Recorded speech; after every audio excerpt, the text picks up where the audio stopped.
وہاں سے مصر آئے، مصر سے فلسطین آئے، اور فلسطین سے آ کر کے کعبہ آباد فرمایا۔ زندگی سفروں میں گزری۔ سفر ایک تکلیف والی چیز ہے، پر حضرت ابراہیم نے وطن چھوڑ دیا، گھر چھوڑ دیا۔ جان بڑی عزیز ہوتی ہے، تو حضرت ابراہیم نے جب دین کے لیے نکلے تو جد و جہد کی، گھر کے اندر بھی گھر کے باہر بھی۔ آپ کے والد کا نام طارق ہے، وہ توحید پرست تھے، ایماندار تھے، پرہیزگار تھے۔ آپ کے چچا کا نام آزر ہے، وہ بت پرست تھے، بت بیچا کرتے تھے۔ حضرت سیدنا ابراہیم علیہ السلام جب میدان عمل میں نکلے تو حضرت ابراہیم علیہ السلام نے اپنے گھر سے جہاد شروع کیا۔ لڑنا پڑا، گھر کے اصولوں سے، چچا نے جو رواج بنائے ہوئے تھے اس رواج سے ٹکرائے۔ فرمایا میں اپنے گھر کے اندر یہ بت پرستی نہیں ہونے دیں گا۔ چچا کو ایک دفعہ نہیں، بار بار 100 دفعہ سمجھایا۔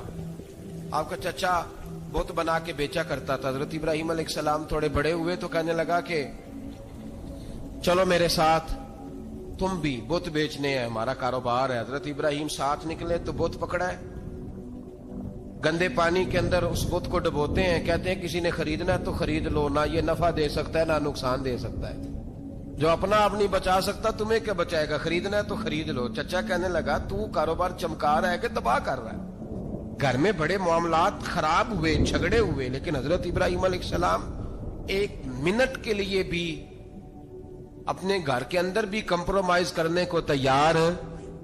یہ تھوڑا مشکل میں نے پہلو چھیڑ دیا ہے، یہ تھوڑا مشکل پہلو چھیڑ دیا ہے۔ بڑا سمجھدار آدمی ہے پر بیوی سے پردہ نہیں کرا سکتا، سیانا ہے، پنچایت کا بندہ ہے، جو اس سے آپ کہیں گے وہ بات یہ سنائے گا، لیکن کہتا نہیں جی میں نے کوشش کر لی ہے۔ اس قسم کی کوشش ہے صاحب، کیسے ہو گیا؟ حضرت ابراہیم علیہ السلام نے گھر کے اندر سے فرمایا نہیں کرنے دوں گا، گھر کے اندر بھی ٹکرائے۔ فرمایا تم جو بھی ہو، پاش پاش کیا چچا کے اصولوں کو، اور باہر جب نکلے تو صرف علاقے کے چیئرمین سے نہیں ٹکرائے، ایم پی ایم این اے وزیر مشیر سے نہیں ٹکرائے، سپر پاور نمرود دنیا کا واحد حکمران تھا، اس وقت دوسرا کوئی حکمران ہی نہیں تھا، اکیلے حکمران سے جا کر ٹکرائے۔ کوئی ساتھ فوج نہیں تھی، کوئی ساتھ ان کے طاقت بظاہر دنیا داری کی کوئی نہیں تھی، پر حضرت ابراہیم جا کے ٹکرائے۔ اور میرے رسول پاک صلی اللہ علیہ وسلم نے سند بیان کی، فرمایا افضل الجہاد کلمۃ الحق عند سلطان الجابر۔ فرمایا سب سے افضل جہاد یہ ہے کہ تو ظالم بادشاہ کے سامنے کھڑے ہو کے حق بات بیان کر دے، یہ سب سے بڑا جہاد ہے، یہ سب سے افضل الجہاد کلمۃ الحق عند سلطان الجابر، سب سے بڑا جہاد۔ حضرت ابراہیم کھڑے ہو گئے، سپر پاور سے ٹکرائے۔ یہاں ہم لوگ حکمتوں کا شکار ہیں، دیکھیں گے، کریں گے، سوچیں گے، اور مولوی صاحب کو ویسے کہتے ہیں آپ پرہیز کریں سیاسی باتوں سے۔ بھئی اللہ کے ہر نبی نے جا کے وقت کے ظالم حکمران کو لتاڑا ہے، للکارا ہے، یہ تو مشن انبیاء ہے۔ حضرت سیدنا ابراہیم علیہ السلام نے جو اس کو جا کے کہا کہ تو جھوٹ بولتا ہے، تو جھوٹا ہے، تو خدائی کا دعویٰ کرتا ہے، تو بہت بڑا ظالم ہے، اور قرآن مجید نے اس ساری بات کو بیان فرمایا۔ حضرت ابراہیم علیہ السلام سے کہنے لگا میں رب ہوں، تو آپ نے فرمایا میرا رب تو وہ ہے جو زندہ کرتا اور مارتا ہے۔ تو پھر آپ حق بات بیان کریں گے تو اللہ مارے گا کہ بندہ مارے گا؟ کچھ بھی نہیں ہوتا، کیونکہ زندگی موت کس کے ہاتھ میں ہے؟ اللہ کے ہاتھ میں۔ زندگی موت اللہ، کچھ بھی نہیں ہوتا۔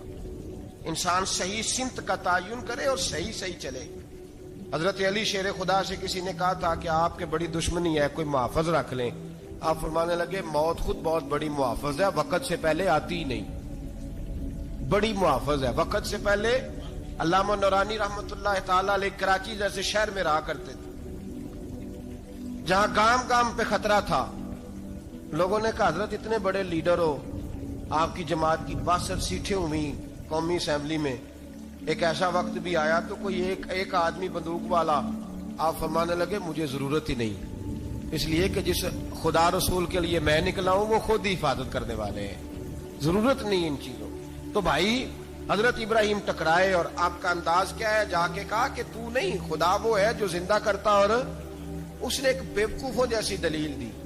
ایک آدمی کو کل پھانسی دینی تھی تو اس کو بلایا, کہنے لگا تجھے کب پھانسی ہے؟ اس نے کہا کل. کہنے لگا جا تجھے آزاد کیا, زندگی دی, اس کو چھٹی دے دی. ایک عام آدمی بیچارہ بیٹھا تھا, اس کو پکڑ کے نا کہنے لگا اس کی گردن اڑا دو.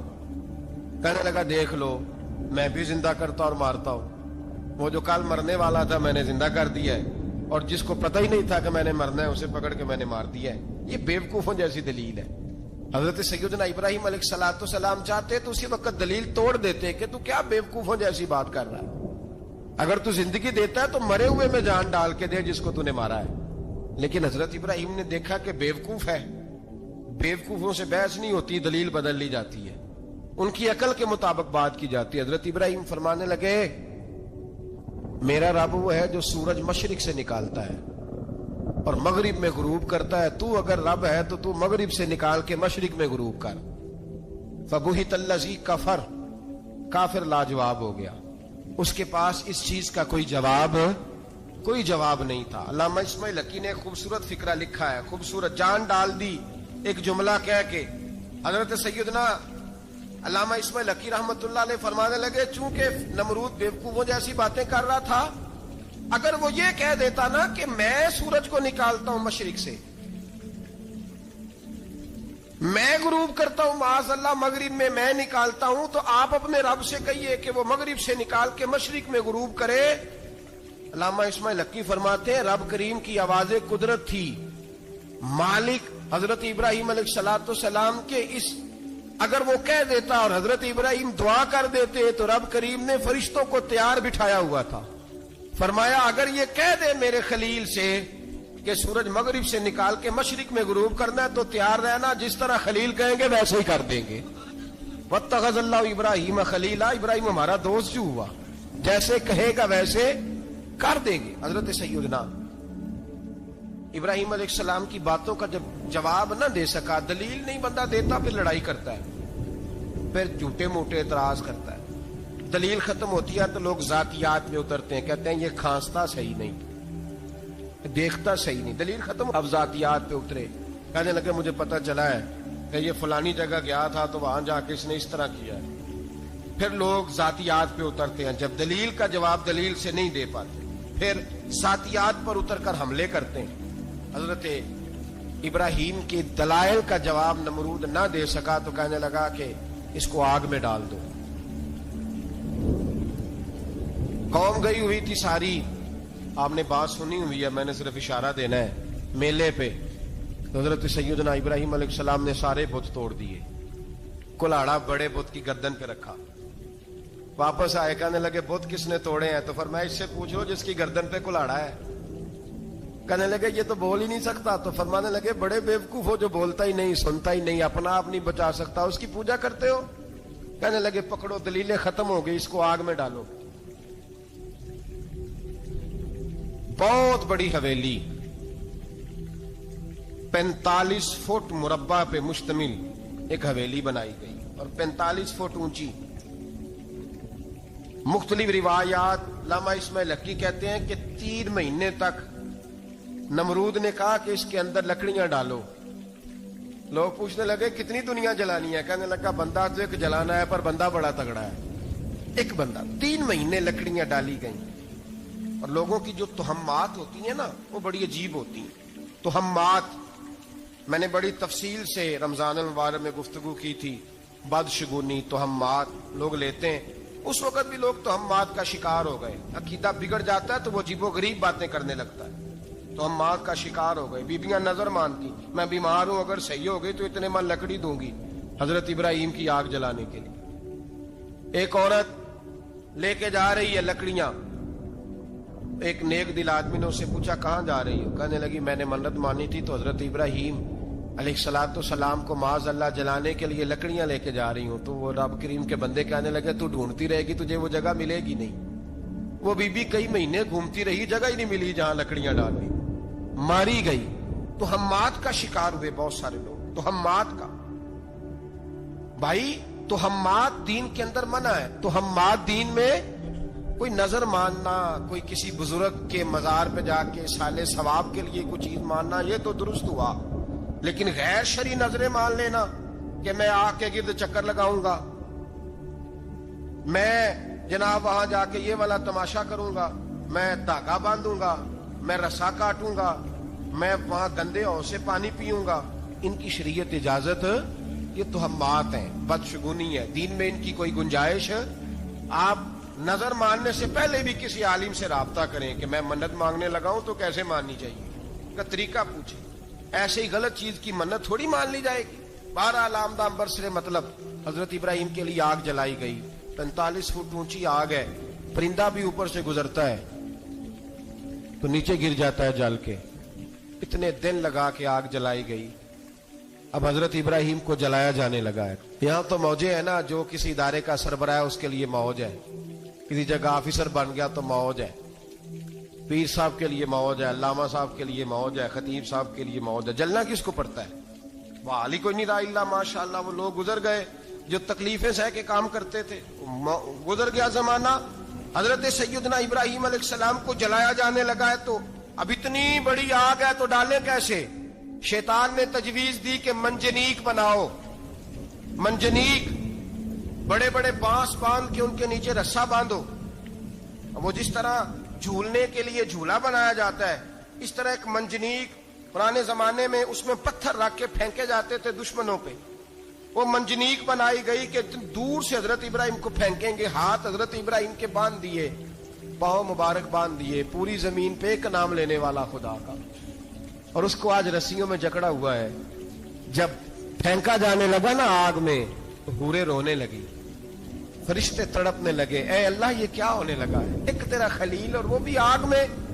فرمایا جاؤ جا کے اس سے کہو اگر تمہاری مدد لیتا ہے تو اسے بچاؤ۔ ہوا کا فرشتہ آیا، کہا ابراہیم اگر تو کہے، او بھائی ان چیزوں کو کہانی سمجھ کے نہ سنا کریں، یہ داستان نہیں، یہ وہ طریقے ہیں جو ہمارے رسول نے ہمیں اپنانے کا حکم ارشاد فرمایا ہے، جو عقیدے، یہ وہ نظریات ہیں جو ہمیں اوڑھنے کو کہا گیا۔ اپنے رب کریم کی رضا پہ راضی رہنے کے یہ وہ خوبصورت مواقع ہیں صوفیاء نے جن کو بنا کر سمجھا کر ہم تک پہنچایا ہے۔ یہ ہے اہل طریقت کی باتیں، وہ کہتے ہیں یار جس حال میں رکھے راضی رہنا ہے۔ حضرت ابراہیم علیہ السلام کو پھینکا جا رہا ہے، فرشتہ آیا، اے اللہ کے خلیل اگر حکم دو تو اتنی ہوا چلاؤں کہ نمرودی جل جائیں سارے، آگ ان پہ پھینک دی جائے۔ آپ نے فرمایا تو جا، تجھ سے مجھے کوئی کام نہیں۔ تھوڑی دیر کے بعد پانی کا فرشتہ آیا، کہا حضور اتنی بارش برساؤں گا کہ آگ بجھ جائے گی۔ فرمایا تو جا، تجھ سے کوئی کام نہیں۔ اب جب منجنیق میں رکھ دیے گئے، آگ میں جانے کا لمحہ ہے، تیاری ہے، حضرت جبریل امین حاضر خدمت ہوئے، کہا ابراہیم کوئی حاجت؟ فرمایا تجھ سے کوئی نہیں۔ کہا چلو مجھ سے نہیں تو رب کریم سے ہی بات کر لو، مجھے پتا ہے میں چھوٹا ہوں، آپ مجھ سے مدد کیوں لوگے، رب کریم سے ہی بات کر لیں۔ تو حضرت ابراہیم کہنے لگے جبریل یہ بتا، رب کو نہیں پتا اس کا خلیل کس حال میں ہے، اسے نہیں پتا میں کس حال میں ہوں، میرے ہاتھ بندھے ہیں، پیر بندھے ہیں آگ میں، اسے نہیں پتا۔ بتایا تو اسے جاتا ہے جس سے خبر نہ ہو، تو اگر اسے پتا ہے، اگر وہ جلانے پہ راضی ہے تو میں بھی جلنے کو تیار ہوں، میں تیار ہوں، میں تیار ہوں، اسے کہو ٹھیک ہے۔ حضرت سیدنا ابراہیم علیہ السلام کو منجنیق میں ڈال کے جو پھینکا آگ میں، یا نار کونی بردم و سلاما علی ابراہیم، اللہ نے فرمایا اے آگ میرے ابراہیم پہ ٹھنڈی بھی ہو جا اور سلامتی والی بھی ہو جا۔ حضرت ابراہیم کو دو فرشتوں نے بٹھا دیا زمین پہ، پھول کھلے ہیں، کونپلیں مہک رہی ہیں، کلیاں خوشبو دے رہی ہیں۔ حضرت ابراہیم نے سر سجدے میں رکھ دیا، سبحان اللہ والحمد للہ ولا الہ الا اللہ واللہ اکبر۔ حضرت ابراہیم اللہ کی تسبیح پڑھنے لگے، رب کریم کا شکر بجا لانے لگے۔ نکلے وہاں سے، کچھ دن گزر گئے، نکلے، حکم ہو گیا ابراہیم علاقہ چھوڑ دو۔ حضرت ابراہیم علیہ السلام وہاں سے نکل کے مصر آئے، چچا کے پاس ٹھہرے، انہوں نے اپنی بیٹی جناب سارہ کا نکاح کر دیا۔ کچھ آگے بڑھے تو ایک ظالم بادشاہ سے ٹکرائے، اس نے ایک شہزادی، ایک بادشاہ کی بیٹی قید کی ہوئی تھی، جناب ہاجرہ نام تھا، ان کو قید سے چھڑا کے ساتھ لائے۔ حضرت لوط علیہ السلام بھی ساتھ، یہ 4 لوگوں کا قافلہ چلا، فلسطین میں جا کے پڑاؤ ڈالا، گھر بار چھوڑا، تبلیغ شروع ہوئی۔ حضرت ابراہیم کے گھر میں 2 خواتین ہیں، ایک آپ کی بیوی ہیں، ایک حضرت ہاجرہ ہے، اولاد کوئی نہیں۔